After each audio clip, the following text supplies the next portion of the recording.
Welcome to the hottest real estate topics on the planet, keeping you up to date with all the creative ways to buy and sell real estate without bank qualifying, so anyone can build real income starting today. Here is another great show with Dealmaker Bill and Pete the Rookie.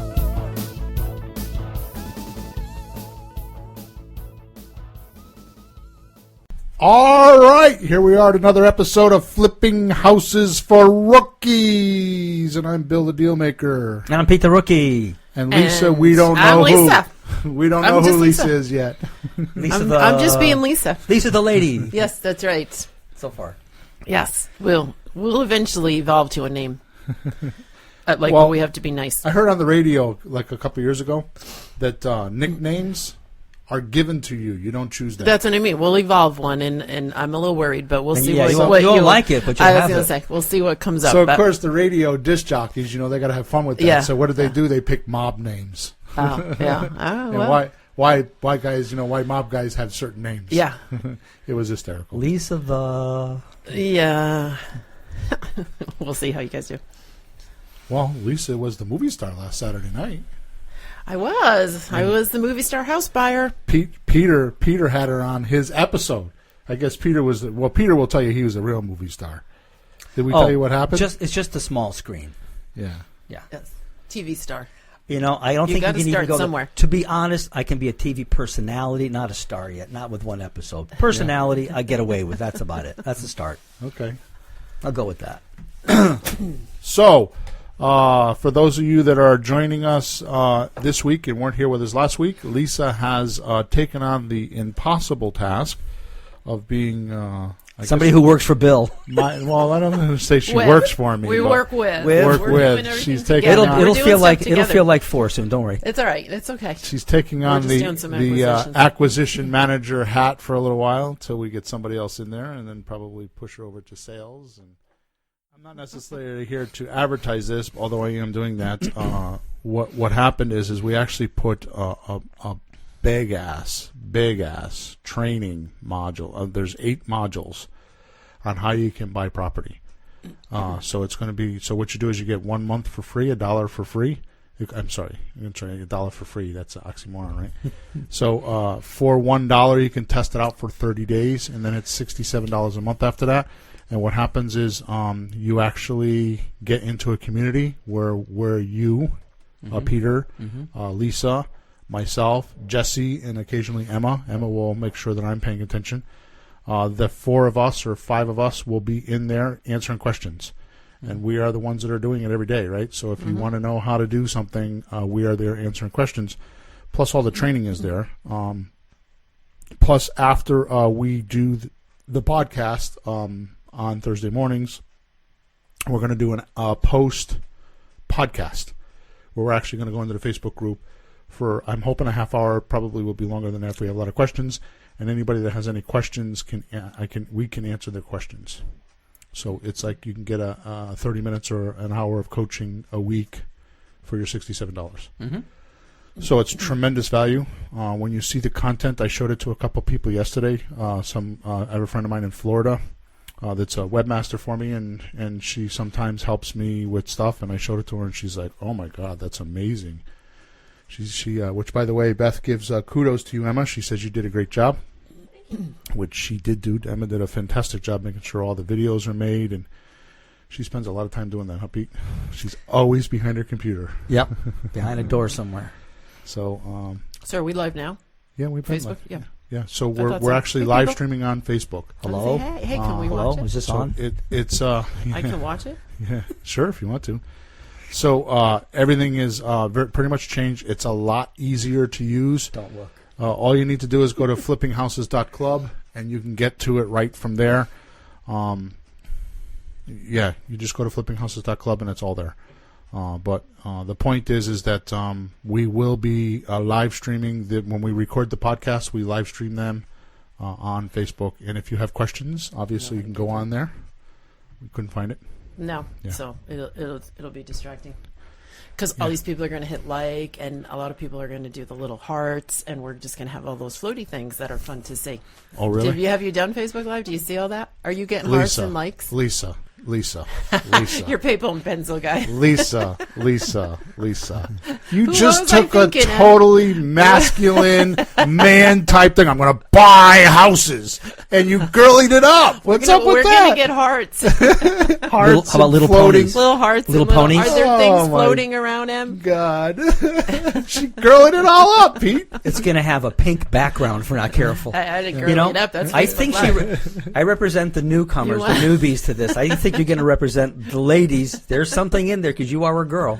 Tell him, It's, man. it's in that ballpark somewhere. Hearts. Lisa the We lady, want it's in it. there. Folks, send us your recommendations.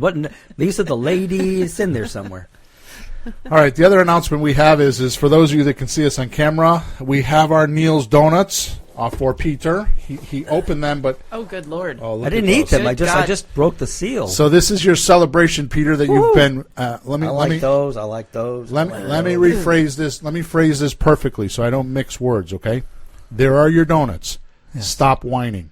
Oh, is that why my card at the seminar this week said Pete from Connecticut? He wouldn't wear it. They had little You signs on wouldn't the wear bottom. your card? Why? Because it said on the bottom of it, it said, "Don't be a whiner" or something like that. Yeah, I'm a whiner. I just I'm a ripped that whiner. off. I mean, they didn't even meet me, and they're just putting this. And I really haven't whined very much. I ask. I'm not whining. I'm asking. So, Lisa? I'm demanding. Where's my donuts? Where's my donuts? Those donuts are Big. they are big. So, Lisa, They're, just note that when you have to defend yourself as a whiner, that maybe you You might are. be a whiner. They hadn't even met me. No, you get the confetti one. I am. See? I am good because See? it is. See hey, that? we're finally No, getting that's summer Emma's. weather. Oh, Emma, you get. Emma gets a all right. special We one. cannot be eating those donuts. He just gave them to me. man. He's That already is- taken them they're away. big. Wow, those look good though. All right, good. So we now got all the housekeeping taken away here, or away. That's 7 minutes into the show. So show number 54. Wonder what it's about today. Yeah, here's the name of the show. We're gonna find out. You can't eat everything that looks appetizing. I'm lost already. I'm just gonna be quiet. Put down the donuts. Did you get the donut connection? Yeah, I did, but how do we connect it to real estate now? I mean, It's the shiny. just You're gonna let you it's, go. It's shiny penny. Shiny let penny you go syndrome. and start talking. Yeah. I'll follow you. You can't eat everything that looks appetizing, including those donuts in front of you, Peter. Okay. You- No, I can't. I'll so, die. So what would happen if you ate this whole box like of donuts? a sugar coma. A hospital. Yeah? Hospital. Sugar coma. Hospital. Yeah, we'd have to rush you to the hospital? Hospital. Yeah. Yeah. Hospital. So I have a question for you. If we have you in the car, okay? Yes. I'm in the car. And Lisa and I are driving you to the hospital. Yes. And there's a vacant house, and Lisa sees it. What do you think's going to happen? Well, we go look at the house. Okay, we're going to delay the hospital visit. Yeah, we go to the house. Okay, yeah. I 'Cause feel- I've been in the car with her when she's driving around, and it's a little dangerous. Really? Oh man, I just did one today. she- There's a big one. I got to tell you about it. she sees them like about a half a mile away, and the car starts like drifting. Like, what's going on here? Is the car broken or something? She has a divining rod in the front I end. can Yeah. find vacant houses.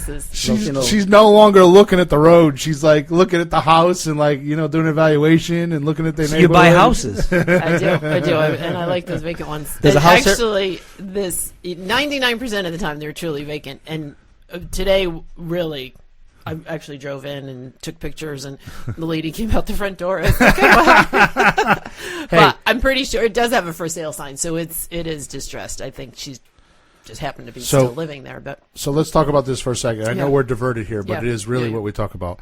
So I have to tell you that in this past couple of months, I have had some of the worst experiences of my life right here in this neighborhood. why? Because I go down about a block from my house, and there's some flipper. I see that right at the corner. No, Oh. that's the second one. It Okay. happened already once before that a few months ago. If you take a left and go out and go down the next road over here, the second house to the right, some flipper bought the house and renovated it right under my nose. I'm like, how could that happen? It's in my own neighborhood. I How know. could I How not did it know that happen? that house is for sale? Yeah. You got to put one of your signs up in front of your house. Yeah, we're gonna have to do something. Remember the man who came from Newington to the last meetup, Boguslav? Yeah. He was right across the street from the house we did in Newington. Yep. Once I drive by, like, hey, there's a house. Yep, it's still there. Good. And across the street had two signs: "We buy houses" on his front lawn. Really? Sure, it's a good neighborhood, right on his front lawn. So to your point, Lisa, I go out the other day and I'm like, what the hell is that? There's a dumpster on the lawn over there. That one, What's I was going going on to tell there? you. Remember last week when I came, I was like, Billy, you've got vacant houses. Like Under I my come nose. through the highway, I'm like, you've got vacant. I went by 4 vacant houses. Under What's my happening? nose. Yeah. right? It's Yeah. like ridiculous. Within So we have to walking fix that. distance, you don't have to drive. You can smoke your cigar walking. Dude, Yeah. you don't even want to know what my wife has to say about that, okay? I don't even Yeah. go there. She's just glad that you're walking. Bill, I'll bring you. Moving on. I'll bring you a few more signs. I'm going to go home and stick one on my front lawn. Yeah, So what do you- got other I stuff. saw that. What are you Interrupt insinuating? Real quick. I'm going to interrupt real quick. We do have a question. Oh, I hope it's All not right. my mother. Wait a second, Emma. Yes. So wait, I want to make Do we sure. have hearts? I want to make sure that we're talking about the difference between donuts and walking. Is that what we're talking about? I don't know what you're talking about. What? But okay, if you Go ahead, eat Ann. donuts, you should walk. We'll do You that. need to close that box. I think I'm gaining weight just having it open. Like seriously, those are some serious Yeah, donuts. but the name of the show is you can't eat everything that goes Okay. that looks appetizing. All right. Go ahead, sweetheart. So we have somebody named Randy Randy, how are you? who says, it's been a dream to flip houses, but I'm scared to make the financial step. Okay, good. So, Randy, hang on, because here's what I did. Look, I have notes. See, Randy? Okay, notes. So, let's stop goofing around. That was a hint to say, let's stop talking about donuts. Let's talk about flipping houses. I have a question. When are you going to get to the show? All right. So, basically, what the title is it's a play on words, but the and this is for you, Randy. I'm going to actually give you a checklist here. Okay. So here's what happens. When you start doing what I teach, or it's not just me, other people. There's a lot of other people that teach this. I'm not the only one here. But I will say that in the industry, I'm very good at this, and that's marketing. So when you find the right message to your market, right, and you match them, right? Pete, we were talking about this with your music business the other day, which is technically what you've done is you found the right market and you found the right message. You hit a gold mine. There's a vein you hit. And this time of the year, normally for many years, you've been doing this for what, 20 or 30 years? 35. Yeah, so for many years, I know that I've known you for My 20. Bill, don't laugh. Don't laugh. Don't laugh. Well, don't laugh so hard anyway. I just like how she snuck that in there. That was good. Come on, you have 2 wives. You know not to laugh at things like that. Quietly would have been. That's nice. So the point is that I've known you for probably 20 years, and one thing that you always complained about was this time of the year you have student count goes down. Yeah, it's called Exodus. Exodus. It's called summer. And this year you're talking about, and I keep telling you because you're like, your limit is like 50 students, and you're like 54, and I keep telling you hit 60, and you're like, I don't know if I can handle it. And I'm like, yeah, but every year this time you're always complaining you lose students because of vacations, because it gets nice here in Connecticut and people want to like go on vacation. They go to France. Yeah. So Yeah. the point is that you did your message to market match. So we've covered that quite a bit in a lot of shows. We will cover it again. It's not something we're going to cover today. But my point is this, that when you start getting leads coming to you, the opportunities are everywhere. Yeah. And that's the play on the words. You can't eat everything that looks appetizing, because when you do the marketing we do, and you're consistent with it, most of us aren't. Even me, I'm not consistent with it. Like you were saying the other day that you have too many leads. You can't call them, right? I'm holding back. I can promote more. I know how to do that, but it's like, Right. honey, do this other stuff instead of write more letters. We need to, fill in later. So down all the of a chain. sudden, opportunity is popping up everywhere, right? So what the next problem you run into is, what was his name, Randy? Randy. So like what Randy's saying is that the next thing that you run into is which ones do I pick? Right. And that's what we're going to talk about today. I actually have a checklist of 5 things that are kind of loose things that I just made up this morning. I didn't make them up, but I just kind of pulled them out of my head this morning of some of the things that you might want to look at before you actually want to get involved with a property. Right. Does that make sense? Absolutely. Yeah. So again, the name of the show is you can't eat everything that looks appetizing. You can't buy every deal that comes across your desk. Or you can, but there's repercussions to that. Okay, because there's certain deals. Agreed? Right, I agree. And then, so did Randy's question ask about financing as well? Okay, financing the properties, or just general? Just a general finance question? Been a dream to flip houses, but scared to make the financial step. Yeah. Okay. Yeah. So- So it's kind of the whole thing. Yeah. So we're going to answer that in the 5 Yep, steps. Okay. we So will. the first step is they're not steps. This is like a little checklist that I kind of made this morning, and we'll probably have to make this official. But the first thing I ask myself is the opportunity exciting or boring? Because for me, I have to tell you, let me sit in a room for about 3.5 minutes, and I'm bored. No noise, no nothing. 3.5 minutes, I'm bored. So for me, that's an important factor. For somebody like Randy that's just starting off, may not be a factor like that. But for me, is it exciting or is it boring? Because I definitely do not let grass grow between my toes. Right? So some people are like that. There's a lot of entrepreneurs in this business. The true definition of an entrepreneur, agreed, is we don't like to be bored. Right? So the more of an entrepreneur you are, the more serial of an entrepreneur you are, the more you don't like to be bored. So the first thing I look at is how exciting is this opportunity? Like for me, and I hate to say this, I'm not bragging. But just like the renovations I'm doing and the stuff I'm doing, they're boring. It's like going and doing a presentation is like, but I've done 3,000 plus of them. Now you guys are all excited to go do presentations. You're excited to buy houses, right? And even you, I mean, you've done 20 deals and you're still excited to buy houses. Yeah, I'm excited to buy them. Yeah, I'm not always excited. Sometimes I get them and I'm like, whatever. You know what I mean? So it's a different level. I mean, it's not. You just need to look at that. How is the opportunity for you? Is it exciting or is it boring? And if it is boring, here's what's going to happen. You're going to get involved, and you're going to have problems, right? Because you're not all over it. You're going to have lots of problems because you're bored with it, and you're not going to pay attention to it. And you're not excited, right? I mean, think about it. Last time. Well, let's talk about Pete. You're going on vacation. I mean, since we started this whole thing, your dream has been, which by the way, we need to talk about that in great detail, because your dream's been that you want to go on vacation to the Bahamas, right? Well, what do you do when you come back? Because that's been your reason to, one of your main reasons to like flip a house is so you can go on vacation to the Bahamas.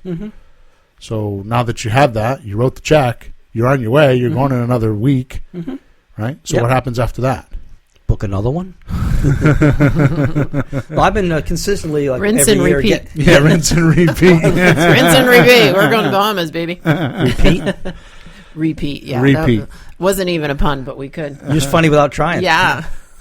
That's what we should call them, is repeat. Repeat. That was good. I like that. Yeah, that was a good this joke. Is the It's easy to know evolution. it. This is the evolution. It just happened. Yeah.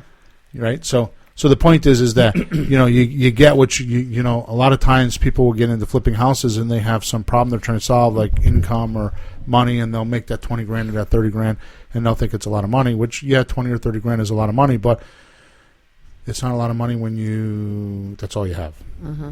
Right? I mean, you know that. Right. You start getting more possessive of it too. Look, I got 20 grand. Like, I'm going to keep it. Right. Before you're happy to get the bills paid and hey, we got $300 left over at the end of the month. Yeah, but this is like, it's mine. Don't touch it. Randy just wants to say that he would have to finance. Yeah, that's fine. He would have to finance, right? Yeah, we would all have to do that, Randy. Absolutely. All right, so let's move on. Randy's getting bored with this. He's wants to bored know with how the to boring. finance. He's neither bored nor excited. He's worried. So this is the one I want to talk to Randy about. Is it a high risk venture? This is number 2. Okay, what do you look at? Is it a high risk venture, or do I have multiple exit strategies that I'm comfortable with and that have profits? Okay. So Randy, here's the deal.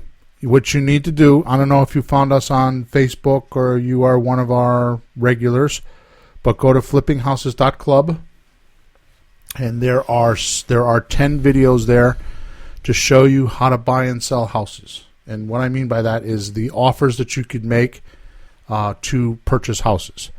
One of the things about my system, and we talk about this in great detail, is that there's 7 ways that you can make offers, or 7 profit centers. Out of the 7, only 3 of them have real risk, right?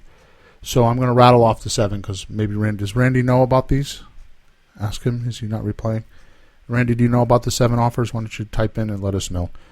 So the 7 offers are this. 1 is a slot deal. That's a sandwich lease option transaction, which means you have someone that owes $100,000 on a house, and you are going to pay $100,000 for the house, and you're going to build in equity. The way you're going to do that is you have a seller and you have a buyer. the seller is going to sign an option agreement with you, and then you are going to assign that option agreement to your buyer when you find them. Go ahead. See, he doesn't know about these, so it's good you go over. All right, good. So the slot deal is a way for someone that is over leveraged on a property to actually buy a property that is over leveraged and you build equity. So if the house is owed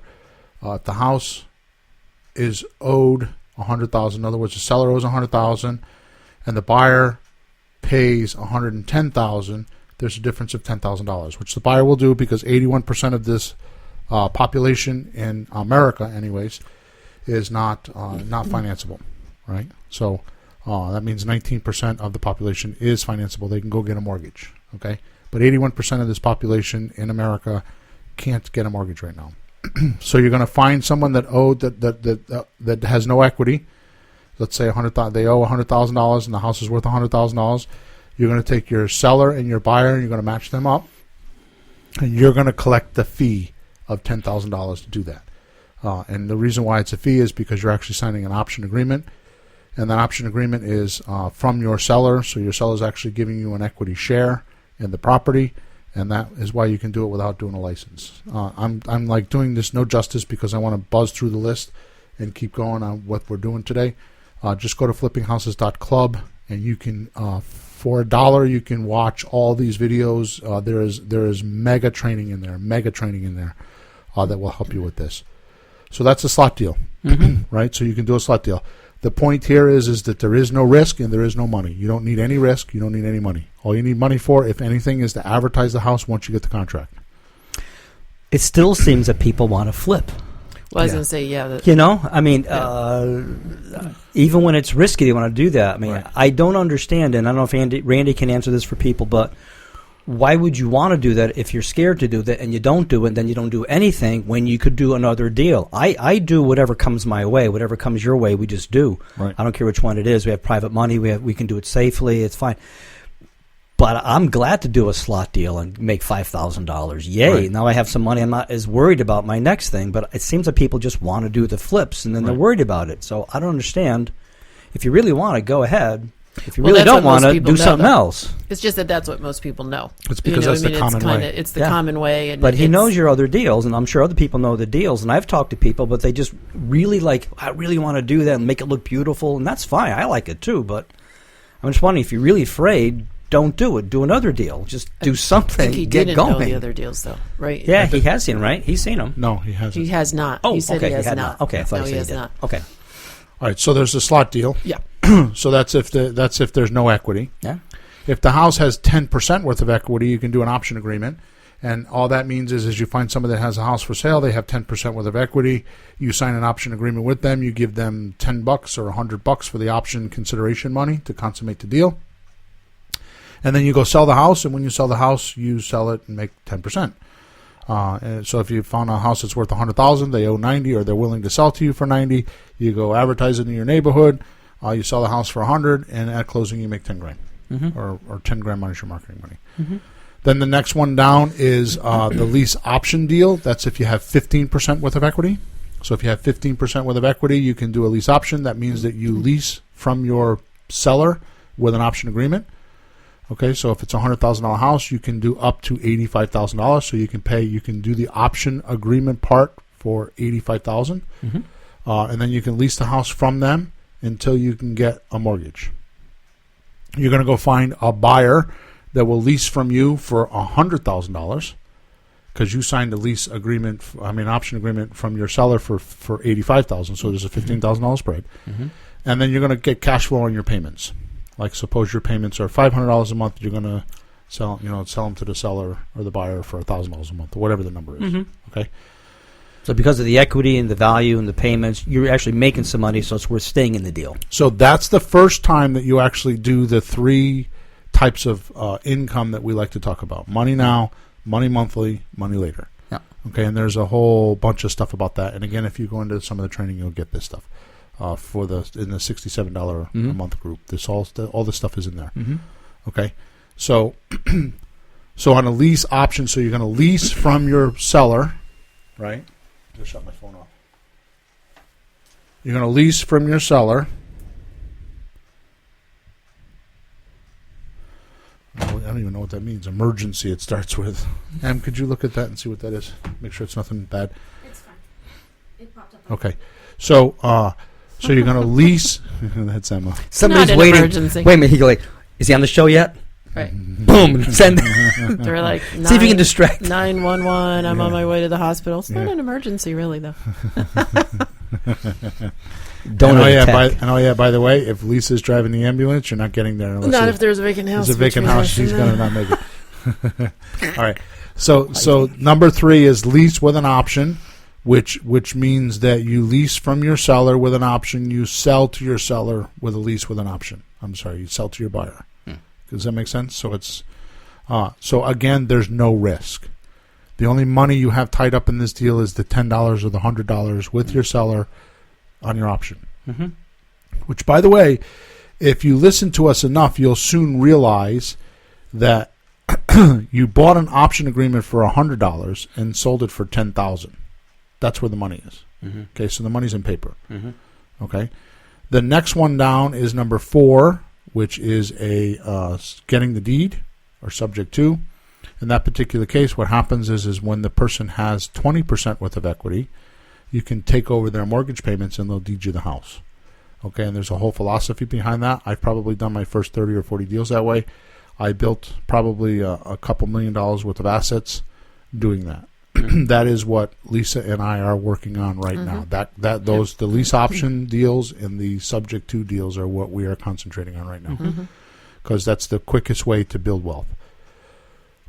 That's the first point, Randy, where you're going to have some risk because the title is actually going to go in your name. So the first 3, the title was not in your name, so there's no risk. You didn't need any money because you did a slot deal, you did an option deal, or you did a lease option deal, and the only thing you needed was money for the consideration deposit, which is either $10 or $100, so you don't need a lot of money. The subject to deals, you don't usually need money, but you do need to, you're going to have the deed in your name, so there is risk. Okay? So we'll buy the house. We would buy the house subject to. We would sell it on a lease option. Okay? And we would do all that. And So Randy says, are these forms online? I'm assuming you also need an attorney. yeah, the forms are not online. We do that. I don't offer the forms unless you're in my private coaching because you need to know how to use them.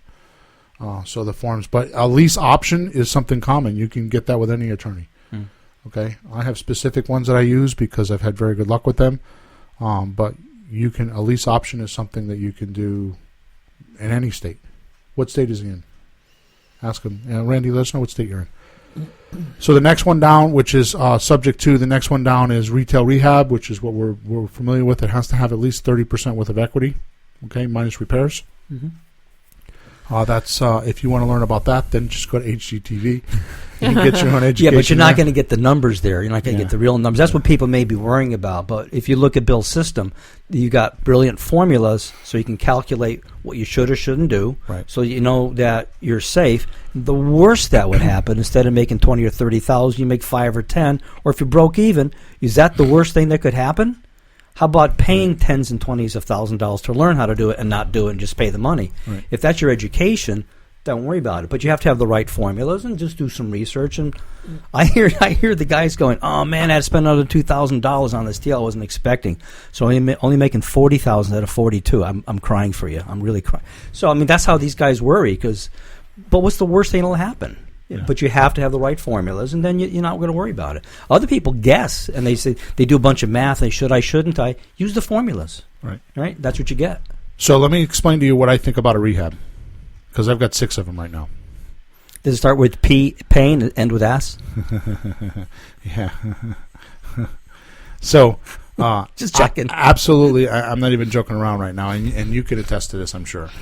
When I'm in a rehab, I feel like I'm in a war against profits, because everybody thinks because I do rehabs that I have a lot of money, and they want to make their portion of it, because they watched the HGTV show and they made $40,000, and here you have a contractor that should be charging you $5,000, but he's like, I'm doing all the work, not them. All they do is walk around. I'm here doing all the work. So you might get them to do 1 or get them to do 2 for you, but after a while they're like, I'm not going to charge them $5,000. I'm going to charge them $8,000 because they're making a lot of money, so I should get mine too. Mm-hmm. So it's a war. It's always a fight against profits, because if you try to run a business like we do, because I mean I've got my daughter just bought it. I've got 6 of them. Mm-hmm. So it doesn't, where my guy was charging me $200 to do something, and now it's $600. Right. It just never ends. And oh yeah, by the way, all the unexpected shit comes up. Mm-hmm. Right? You always got unexpected stuff. Yep.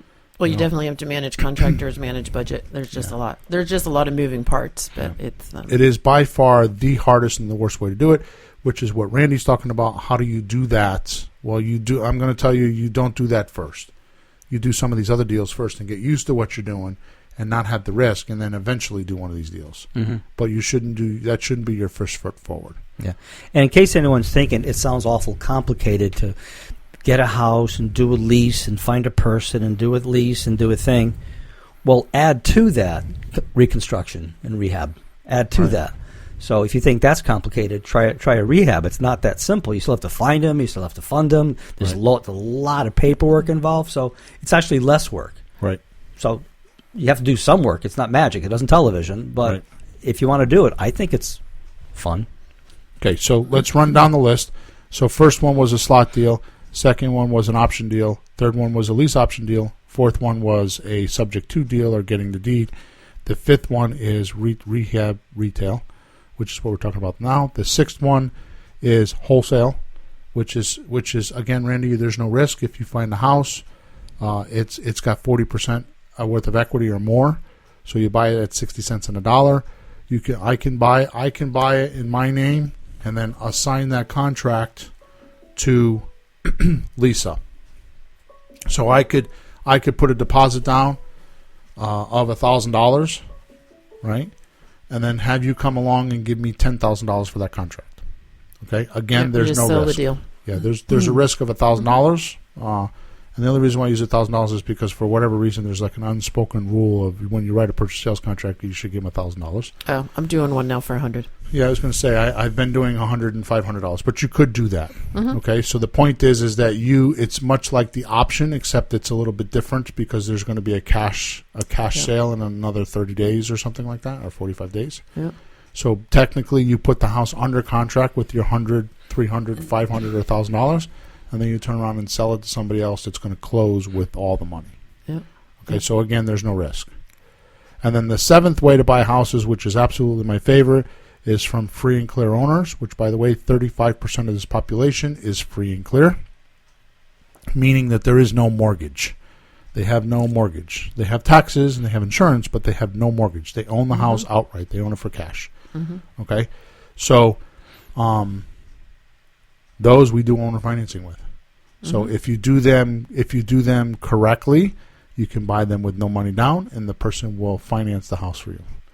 Now that's the other place. So I guess there's only two places that you get that there's risk. So it would be the subject to, and the owner financing, where you get the deed, and the rehab. No, and the rehab. Yeah, that's you're right. Okay. Yes, so three. You're right. Yeah. So the only deals that you want to stay away from in the beginning, Randy, is the subject to, the retail rehab or rehab retail, and the owner financing until you can get going, because those are the ones that have risk. So let's talk about that. What is risk? What is the definition of risk? Specifically in this case? Yeah, in this conversation, what do we mean by risk? Take it, Lisa. I think you're meaning that you actually own the house, therefore you're incurring all the costs and the responsibilities of it and whatever in those three situations, because you take the deed on, you own the house, and now you either have to renovate it, sell it, right, do something with it. Whereas the other ones, you're just creating a deal, whether you're bringing sellers or buyers together or something like that. So you don't actually own the house. Right. You're actually just bringing the parties together and then getting a fee for it. That's correct. Right. So to break it down even smaller than that, risk is I'm going to lose my money. Mm-hmm. So if you don't have money in the deal, you're not going to lose. Right. Okay? Right. So what you're saying is if you have a deed in your name, then if something goes wrong, you have to pay or lose the property. Right. You've got to do something. That's right. Right. So risk is how much money do I have in the deal, and what's the potential of losing it. Okay. So if we were to do a lease option with somebody and give them $100, right, and then not do the deal, yeah, we'll piss off that person. The seller will definitely piss them off, and that has some effect because you don't want to do that. But at the end of the day, if you got to cover your ass, you lost $100. Right. And quite frankly, I don't know about your worlds, but my wife can ring me out for $100 for dinner. You know what I mean? Like nothing. Yep. Come on, Pete, you've seen it. What are you laughing for? I'm laughing because that's easy for you to say when your wife is away. Yeah, I took my wife out for anniversary dinner. That was fine. Yeah. So, but those are just different ways. I mean, I think, have we gone far from our topic? No, because we're talking. On topic? Okay, we're number 2 is it a high risk adventure, high risk venture, or do I have multiple exit strategies?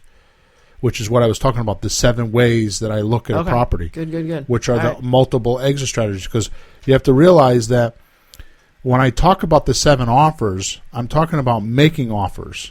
Right. But I can sell them that way too. Yeah, that's right. So depending on how the underlying deal structure is how how the exit strategy would be. Okay. For example, good. We're on topic then. Yeah. I thought we were straying a bit. No, we're totally on topic. Good. Which is why I said, Randy, if we just go through the 5 steps, we'll see what's going on. Maybe you have a job of keeping us on track. Apparently, she does. I am. I'm reading. I'm like, Yeah. So I want to back up to the risk thing or the exit strategy thing. So if we buy at 60 cents on a dollar, can we sell at 100%? 100. What's the word? How do I say that? What, 110? Can you sell it on the dollar? If Yeah, you so buy I at can- 60 on the dollar, can I can sell you for sell 100%? it at 100%? Yes. Okay, so if I buy at 60%, can I sell at 90 cents on a dollar? Yes. Okay, and if I buy at 60 cents, can I buy at 70, at 80, right? So anything above wholesaling, I could sell that property for. I could sell it as a retail rehab, a rehab retail. I always do that backwards. I could sell it as a subject to. I could sell it as a lease option. I could sell it as an option. I could sell it as a slot deal, right? Right. Ironically enough, a majority of my houses are sold either one of 2 ways. Either I put it on the market with a realtor and I sell it, or I do a lease option. Those are the only 2 ways I sell.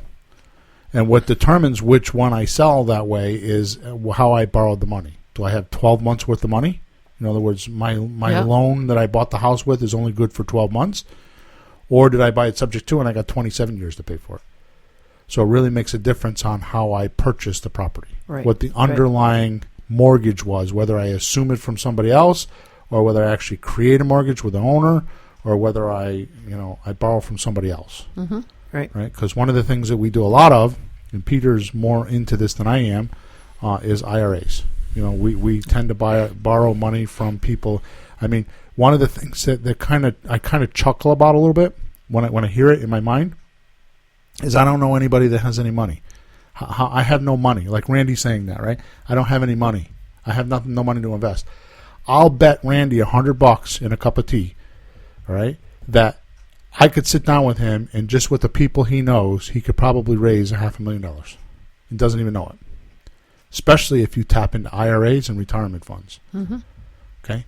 People that have equity in their house, that they can refinance and have equity in the house. Because when you start doing what we do, we offer 9%. They're going to pay 4%. They're going to make 9%. So if somebody has a house that's free and clear, somebody they know, they can refinance it and we can make those payments.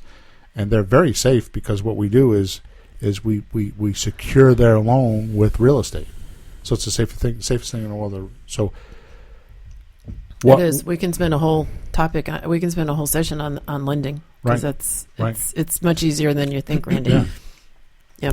And the point that I'm trying to make here is that what Randy really doesn't have is the ability to find a good deal and talk about it. Because if he did what we're talking about, he did good marketing, right? And he knew how to get people to come to him instead of him going out looking for them. If he got people to come to him and he sat at his desk and knew how to sift through the leads and knew who was a deal and who wasn't a deal, right. Okay, then he would not have a problem with money. Okay? Now, the only way you get in trouble with money is like what I'm doing right now. I got 6 deals. after a while you kind of get outside of your stretch of, so I need to sell. I mean, which I have a couple contracts, and but I have to go look for new money, which I haven't done in 7 years, and I got to tell you, that's a whole nother topic. Mm-hmm. I was gonna say money's a whole nother topic, but if you focus on the deals, you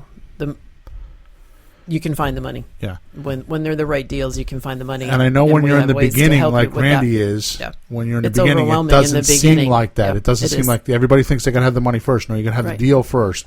Right. And then they get a deal and they like freak out like, okay, where am I going to get the money? Well, believe me, if the deal is that good and it's that exciting, you will find the money. Mm-hmm. You'll talk about it enough, you'll find the money. Okay. So we just covered, is it a high risk? So what we're doing is we're going over the checklist that I made because we have a lot of deals coming in because we did our marketing, and we're looking at, okay, which ones do I want to do? So the first one is the opportunity exciting or boring? And then the second one thing I look at is it a high risk venture, or do I have multiple exit strategies that I'm comfortable with and I have profits with? Okay, so we just covered that. Next thing we're going to talk about is number 3, do I have the resources and time to do the deal? So we just talked about money. Obviously, money is a resource. Right. Okay. But let's talk about all the other things that you need. Go ahead. Pick one. I mean, I can come. I have a list, but pick one of the resources that you need to actually do a transaction. Your network. Yeah. Your team. Your team. You need everybody. You need your you need attorney. Yeah. So in Connecticut, we're depends judicial on what state. you're doing. Yeah. We're a judicial state, so we use attorneys to close. In a lot of other states, there's title companies. Right. Okay. But you need to have somebody to be able to do the closing, whether you're buying or selling. Right. For many years, I'm a Ron LeGrand student, and he taught me to do tabletop closings, which means you close at people's kitchens. He doesn't do that anymore, but probably for 70 or 80 of my first 70 or 80 deals, I did at the kitchen table, and I went and filed the paperwork myself at the town hall. I still do it occasionally, especially on a subject to deal. It floored me. It just blew me away when I realized with 6 documents I could buy somebody's house. I mean, it floored me. And I took over their mortgage, and I had escrow paperwork, and it was 6 documents. I had the customer sign 6 documents, and I own the house. It was just amazing to me. But as far as attorneys, the simple lease with the option, you just do that yourself. It's just you could. Yep. That's just a starting point. Mm-hmm. Nothing really has happened yet. The house hasn't been bought or sold. It's just the option. So, do I have the available resources? Another one might be an insurance guy. You might want to have somebody. You might need a computer so you can do your evaluations. Do I have internet access? I mean, a lot of it is kind of corny, but you have to make sure you have the available resources. Like the other thing is, when you're doing rehab retail, I'm going to tell you right now, the hardest resources that you will work with is the contractors. Having plumbers, and you don't need 1 plumber, you need 3. Why do you need 3? Because in case the first plumber doesn't work and you're in the middle of the job, what are you going to do? Because you don't want to spend 2 weeks looking around for a plumber, right? Because if the first guy doesn't work out, which is likely, then you need to make sure you have a backup. Things like, I mean, like I'm going through my weakest part of my system, the weakest part of my system right now, and has been for years. Landscaping. Yep. We had a house in Middletown. The grass is 2 feet tall. The realtor I have it under contract, and the realtor drives by it every day and calls my agent every day and says, "When are you going to cut the grass?" Every freaking day. So you haven't had anybody all year, just from the. No, I have a guy, and I don't know why he didn't go back there and just finish it. Huh. He did the landscaping, and I sent him up there to cut it, and I told him to make sure you put it on the route and it hits. But I think they're from Hamden's or Wallingford, and so I need to get on the phone. But the point is I got to get on the phone. I got to do it. It doesn't just happen. You got to constantly monitor. I mean, half my time is just going in the houses. I mean, you got 6 houses. You got to go look at them. How do you do that? I mean, if you did 1 house a day, it's not enough. You know what I mean? You got to constantly be in the houses. And whether there's some of them, I mean, 2 of them are under contract, and 1 of them is just sitting vacant. Another one we're closing on. I mean, it's like, right? I mean, that's half your time. It is. It's just. So the resources kind of vary depending on the deal that you're kind of putting together, right? Because if you're wholesaling, you need some good wholesalers and buyers and things like that. So. I think your resources definitely vary depending on what you do, and the resources that you need are the most when you're doing flips. And that's my point. Thank Right. you for bringing us back on topic. But the point is that if It's my name. topic Lisa. I'm like, whatever. So the point is that if you're going to do retail rehab deals, then you're going to need a lot more resources than if you had a lease option. You don't need many resources for that, right? I mean, probably the biggest resource you're going to need there is the ability to market the property. Because And there's ways to do them all very smart. So, Yes. even though we talk about risk, we're not really trying to scare everybody, but, Right. there's ways just to do each one of those things kind of in the smart way to, Right. so that you're picking the right contractors and you're managing it right. But Right. That's right. Yep. Yeah, I haven't, up until recently, I haven't had problems with contractors in 6 or 7 years. Right. I mean, I use the same guys over and over again, and it was fine. Right. But then one moved, one got a job, and then Yeah, it they kinda move. changed. They do. They change. Yeah. They get busy. It's just a normal cycle. You know, one of the things that I teach heavily is that when you're doing a prospect-suspect form, a suspect is on his way to becoming a prospect always, because time changes everything, right? So you give him an offer today, and he says no, but what happened to me one time is 3 months later, the guy goes home, finds his wife in bed with his best friend on a Friday night, and it changes the situation. He wants to sell me the house now. You know what I mean? I mean, that's a blunt way to put it, but Well, contractors. Contractors. Write down this whole thing. One right down. Contractors the same way. Time changes everything. I mean, they have the Right. same thing that happens in their lives, where they might be really good, and then maybe he's the one that found his wife in bed with somebody else, and now he's all, you know what I mean? It's kind of sticking in his head. What's Yeah, going on? I don't understand this. That's a whole other show. But the point is that time changes everything. Right? It does. Good. So Randy just wants to say that that's the scary part, is the house sitting vacant. Yeah. So why is that scary? Emma's like, I don't know. Emma's like, I am not Randy. Is there anyone out there other than Randy? Or we're having a Randy moment. Hi, Yeah. Randy. So Randy, I think what you're telling me is that you're worried that you have a vacant house and you have to write checks. Yeah. So what I'm telling you is if you do what we're talking about, and it's hard for us because we only have 60 minutes a week to do this. So yeah, we're pretty track. close. We're We're good. pretty close. So the point that I'm trying to make here is that if you do a slot deal, if you do a lease option, if you do an option deal, if you do any one of those types of deals, what you're going to do is you're going to have your seller who has the deed in their name pay those bills. Right. So like on a lease option, if I lease option a property, one of the things I ask for, and we just did this on one of your deals, an owner finance deal, but we ask for 3 months to pay our first payment, right? So especially on a slot deal, what I'm going to do is I'm going to tell the seller, you want $100,000 or $110,000 for your house, I'm going to bring it to the market, and I'm going to see what the market says. And while I'm doing that, you're paying all the bills. Now, technically, why is that any different than a realtor? Right. So it's half as long as a realtor. Yeah. So if a realtor, if Lisa's selling a house, and I'm come along and I say, well, I can give you $100,000 for your house. I need to go to the market. I need to find somebody, and the way I'm going to do that is give you a delayed cash out. I'm going to get my buyer to give you, to come in and pay your mortgage payment, and then when he gets, his credit fixed or whatever he needs to do, then we're gonna pay off your mortgage. That might take 18 months. That might take 24 months. That might take 6 weeks. But I'm going to go find that person. But in the meantime, I'm going to relieve you of your payment. Right? So when I think that's what he means is when he's saying that he's afraid the house being vacant. Well, that's only if you own the house and the deed is in your name and you have to pay a mortgage. Right.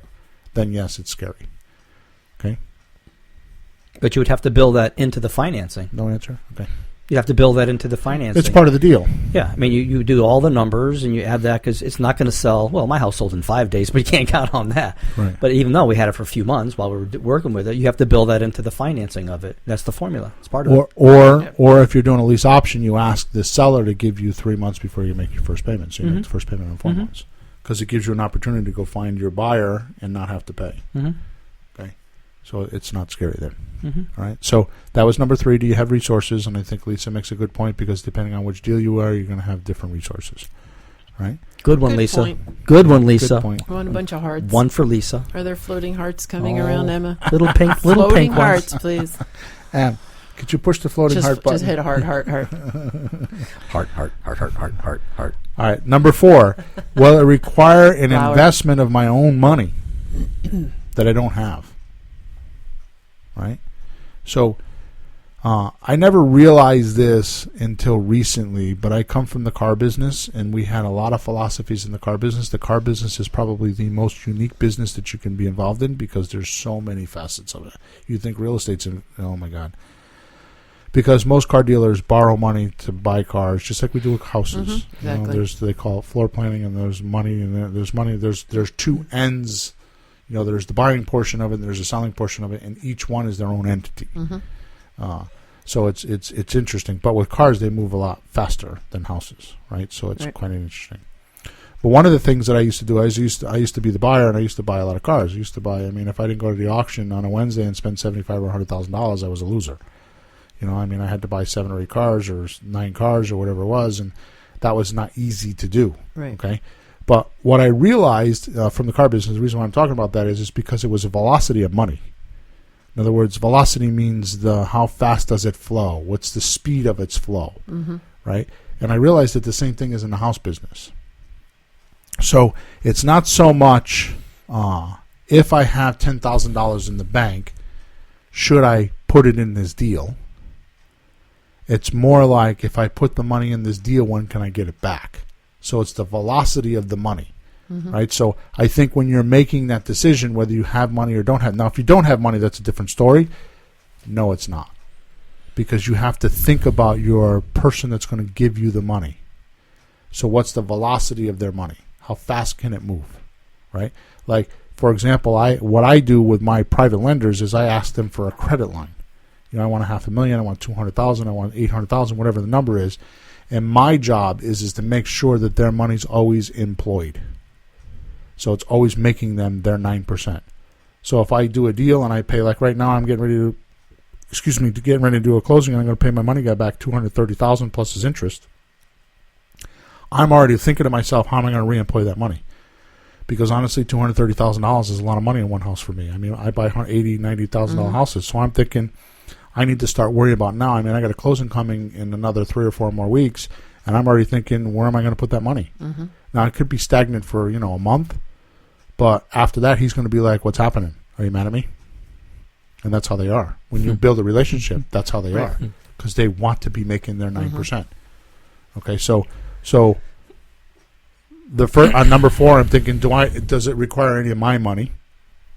If it doesn't require my money, do I obviously have the resources, which we talked about before, to get the money, but it's more along the line of, how quick am I going to move the money?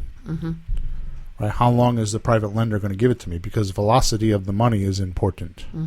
I think that's a major factor. To me, that's where most of my mindset is. Right. Is how quick am I going to get in? How quick am I going to get out? Right. Now, the interesting thing is that some money guys don't want velocity, because they're making 9% and the money's safe. So they're like, well, take your time. Okay? So sometimes, it doesn't make a difference to them. So you got to make sure that when you're doing your deals, you don't want to fall into that trap too. Right? That the guy's just got 9%, he's making his 9%, and he doesn't care if you do it in 1 house or 5 houses. Right? So you got to make it a little interesting for him too. Yeah. Okay? So the speed of money is important. Like, for example, the last thing I want to say about this is like this house in Middletown that I'm selling. I thought I was going to make more money, and I could have held out and got more money, but my mindset is the velocity of money. So it's like, no, I'm going to, even though I'm not making as much as I think I should be making, back what Peter was talking about, I'm going to put the money back in the bank so I can reuse it for another house. Because even though I'm only making, say, $20,000 on this house, I could take $230,000 and I could buy 2 houses and make $40,000. Right. You know what I mean? So it's the velocity of the money. So that makes a big difference. Okay, and then moving on to number 5 is the opportunity of something I have. Is it familiar with me, and do I have experience with it? Right. So That's why we, people like Randy, we suggest strongly that you do slot deals and option deals and lease option deals to begin with because they're easy to get familiar with. Mm-hmm. Right? They're easier deals to do. There's not a lot of moving parts, and you can get familiar with them very quickly. Mm-hmm. A rehab retail deal is, there's a lot of things to get familiar with. So, when you're first starting, you do need to make sure you're familiar with something, right? Which, by the way, I want to go back to the resources because I forgot to say something. Mm-hmm. It's too often I meet new investors and they're off building their businesses. They're looking for the attorney. They're trying to put together an entity. They're trying to find the hard money guy. You don't do any of that in my system. You don't do any of that. What you do is you find a deal. And when you find a deal, that's when you put all that stuff together. That's what we did with you, right, Pete? Sure. So when it was time, so you bought a house, and at the closing or before the closing, they formed the entity. Mm-hmm. We had an attorney, and all the pieces and parts came in. We found an insurance guy. Mm-hmm. They all have to come to the closing table. So you'll put your business together once you find a deal. Sure. And then you'll keep them relationships the more deals you have. Right? So you don't need to go spend 6 months putting together a business thinking you need to have an entity and all that kind of stuff. Now, obviously, if you're going to start an entity a week before the closing, you need to know what the name should be. So you should at least think about that. And how you want to structure it. Do you want to be an LLC, a C corporation, S corporation, all that kind of stuff. But that's a half an hour's worth of work. Talking to an attorney, talking to an accountant, maybe an hour. Mm-hmm. And then that's it. So when it's time, you just do it. Yeah, I mean, I think you kind of do them at the same time. You as you think about your business and what you want it to be, you can think about the name, setting that up, and at the same time, you really just get aggressive with your marketing so that you do have deals coming in. Yep. Like it's not that you don't do those things; you just don't have to do them in such a linear fashion. So you can kind of get them all going at the same time and be ready for that deal when it comes, because you have to do some marketing and you have to do some things to get the deals. That way, you're set up pretty well. Which is what makes us unique, because the thing that we advocate is if you're going to get into business, just start marketing.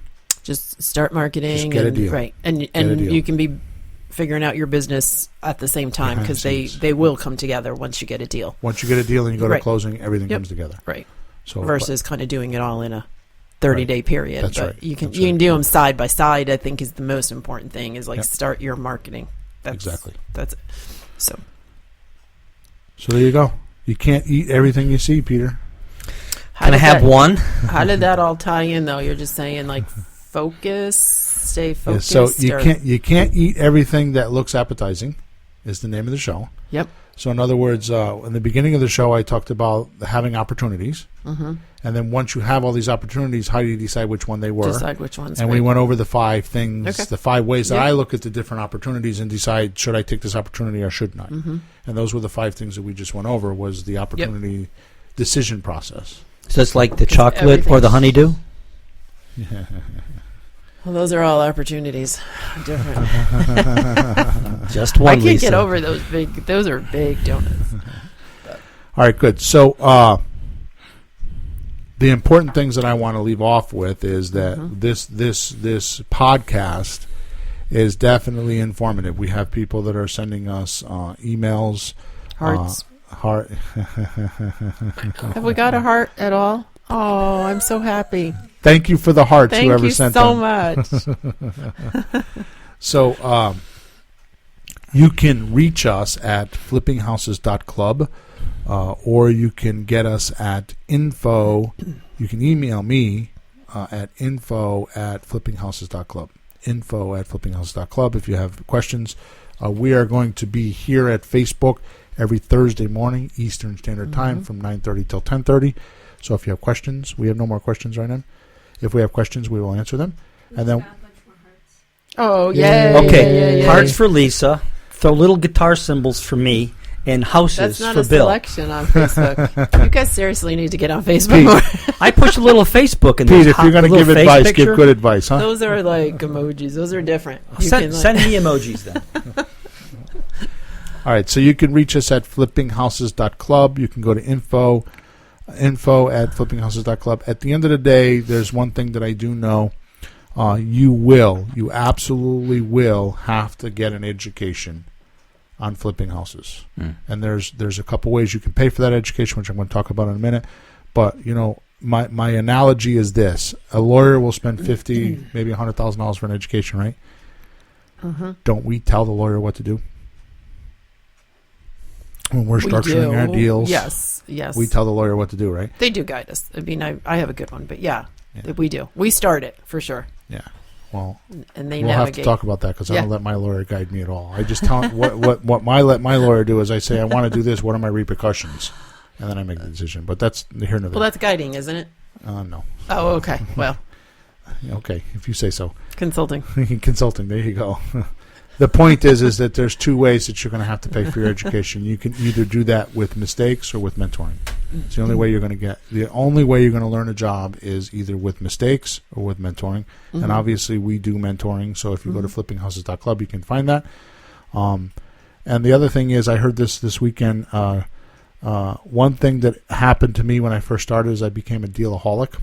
That's a good word. Remember I told you about that? Dealaholic. Yeah, I became a dealaholic. So a dealaholic means that you want to do every deal. You want to do every single deal, and then you do a bunch of deals. Like me, I had a bunch of subject to deals, and I was into them, and I got deeds, and all of a sudden I realized, shit, my portfolio sucks. So don't be a dealaholic. Make sure you do the right deals, and we can help you with that. Right. Definitely our mentoring system is definitely a way to do that. I thought that was the topic. More like straight on the topic, because I call that shiny penny. Yep. Which means everything's a shiny penny, and you're just always like, look at that house, look at that house, look at that, and you're very distracted, right. And it's really important to stay focused on your systems and what you're doing, and not be so distracted. Right. So you're looking for the shiny dollars. Yeah, well, it's whatever. They don't shine like pennies, and it's a better analogy with pennies. I want the dollars. So that shining green dollar. Yeah, so that happens when you start doing real estate training. You start going to RIAs. Right. Every month, somebody has a new system. It's like, okay, I'll spend the $1,200 for this guy's system, and this month you're a wholesaler, and then the next month the subject to guy comes to town, and then next month the rehabber guy comes to town, and you're constantly chasing the shining penny. That's what that means. That's the shiny penny. Yeah. So y'all see them in the parking lot. We pick them up. Don't walk over pennies. Pick them up. So the last thing that I want to say before we end off is don't mix up or don't make the mistake of opportunity as a diversion.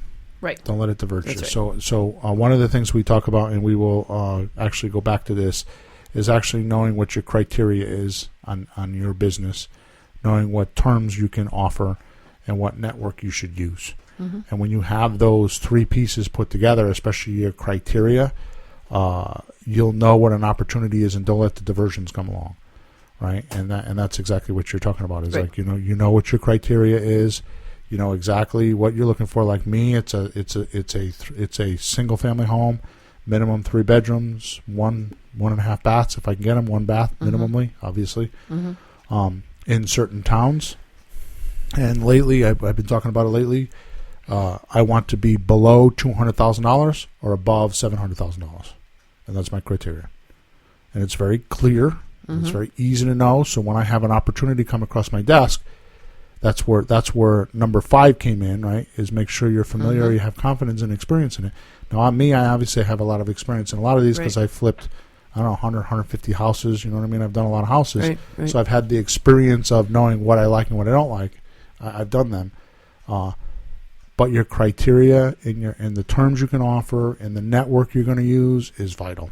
If you don't have that figured out when you first start, then you can have diversions. Like for example, one of the things that you can catch me on is commercial property. I want to do commercial property. So yeah, I'll be doing my regular business. All of a sudden I'll disappear for 2 days on some commercial property that I don't know anything about. I haven't done it, but I want to learn it. So you just got to be careful, on, it's the 80-20 rule, Right. 80% of your money is coming from 20% of your activity, right? Right. So you got to be careful that you don't ruin that 20% activity and upset your income. Right. You know what I mean? Yeah. So we have one last question. Go. From Randy. Sure. Hey, Randy. Would you recommend getting a real estate license? Go ahead, Lisa. You can answer that. I do. Because you're doing that. I do. I'm actually doing it. I'm actually doing it right now. I have 2 more classes. But yeah, I do. I mean, I think it's a very good compliment. Because as you work with sellers, It's just a lot of knowledge that you're going to have, just having your license. You have access to so much information that really helps you do your own analysis, because you're going to be figuring out comparables on houses. You're going to be doing so much stuff that you have access to the MLS. And it's also another option that you have with your sellers. So once you start doing marketing, and you really are going to find people that fit in the situations that we just went through today, the 7 options deals, but some of them don't. Some of them are just calling you and their house really can sell on the MLS, the retail market, and it's just another option that you have to offer them. So is it necessary to be an investor? No. Is it helpful? Yes. I would say helpful. They definitely complement each other. And I have a complete opposite opinion of that. Yeah, you do. And then also you can sell your own houses as well. Right. So, again, you have to stay focused, because now you have another hat that you're wearing. But again, so to me, it comes back to, and there's nothing wrong with that, because I have a lot of students that do exactly what you're talking about. A lot of them do. I refuse to do it because to me it's the opportunity diversion thing. Yep. I will lose opportunity because of that diversion. So being a realtor to me is a complete waste of time. I don't know what training you're talking about, because I went through the class, and the only thing they teach you is how to secure the deposit. They don't teach you how to negotiate. They don't teach you how to sell. They teach you how to run the MLS, and they teach you how to keep the deposit and write a contract. They don't teach you how to do the process. It's not what people say it is.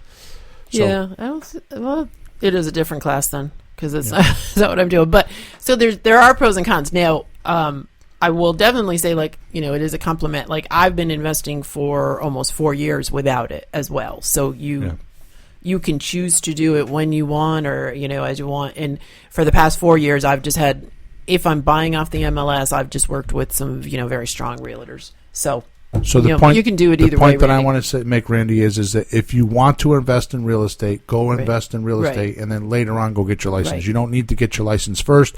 It's not going to help you invest. It will help. The process is easier later on, but it's not going to get you started. Yeah. So if I was a new investor, I would not go get my license unless you wanted to sell real estate and make profits. Because, by the way, Randy, if you sell real estate, you're in Connecticut anyways, you're not going to hire an agent below 6%. By the time it windows down, by the time the brokers, the buyer and seller brokers split their commissions, and you split it with your broker, it's 1.5% to you. So if you want to make 1.5% on any sale and have a whole lot of work to do, to me it's the 80-20 rule. You're going to spend 80% of your time to make 20% of your income, because there's not a lot of money in it. I don't think there is. I mean, you're going to make one, unless you're selling $1 million houses, but if you're selling $200,000 house, I mean, how much do you make on 1.5%? What are you making, $3,000? I mean, we could do one slot deal and make $5,000. Right. You know what I mean? So to me, I have a completely opposite, and this is good. It's different perspective, because you have yours and I have mine, and I like that. Yep. But I would definitely not start with that. Get a realtor license. I didn't start with it for sure. Like I said, I've been doing it for 4 years without it. So we'll see. I'll see what benefits it gives me. But I do think there are some, and I do think they're very complementary. But being on the MLS and doing your own comps is definitely a positive. For investing, though, into the challenge will be to keep them separate. So I do also agree on that, the shiny penny that we're talking about, because when you're working with sellers as an investor, you don't want to mix that you're a realtor, because you're working with them as an investor. Right. And when you're working with someone as a realtor, it's kind of separate. So you could easily get investing without your real estate license. It could be wonky. You could, right. So. And when you're investing, I hope we didn't confuse you. Give us a heart. When you're, I want the wow face now. Maybe we should just ask for things. I want the wow face. So when you're investing, you have to disclose that you're a realtor. That's right. You do. You do have to disclose it because they do. They're separate. Yeah. So I mean, there's different schools of thought. Yep. All I'm asking you to do is, if you're going to invest in real estate, learn the marketing, investing, which we put. I mean, if you go to flippinghouses.club for $1 for an entire month, you're going to learn all that stuff. So the interest, I have my marketing pieces, how I do it, where I do it, how you make lists, where you get the lists from. I have all of it there. I mean, it's truly a great bargain. And the reason why I do that is because I get tired of people asking me how to do it. So we put it online so I can just say, go over there and do it, because I want to go make deals. I don't want to have to explain it to everybody, because how long does it take to explain to somebody? A long time. Right. But I think what people don't realize is if you do it, you'll be surprised how much action you get. You think, well, probably nothing will happen. A lot happens. You get a lot of phone calls. Yeah. It really works. I can't keep up with my calls. Yeah. And there's no better way to buy real estate than have people call you up and say, I have a house for sale. Can you buy it? Right. Right, and then you make the decision at your desk on should I or shouldn't I, which is the point of today's show. Is when is there an opportunity and when isn't there? Right. Back to the title. You can't eat everything that looks appetizing. In other words, you got all these deals coming to you. Which one do you want? Okay, we good, Em? All right, we're over and out. That was an hour and 10 minutes today. Oh, wow, well, we late. keep going longer and longer and longer. Ruh-roh. I'm going to have to get tougher. Yeah, there you go. So Emma's going to bring a hook. Bottom line is go to. Boom. That was for you, Peter. That was entertaining. Flippinghouses.club, and you can get any of our information. If you're on our page, there's a button on the top that says Get More Information. Just click on that. Boop. Okay? Over and out. We'll see you guys next week. Bye, guys.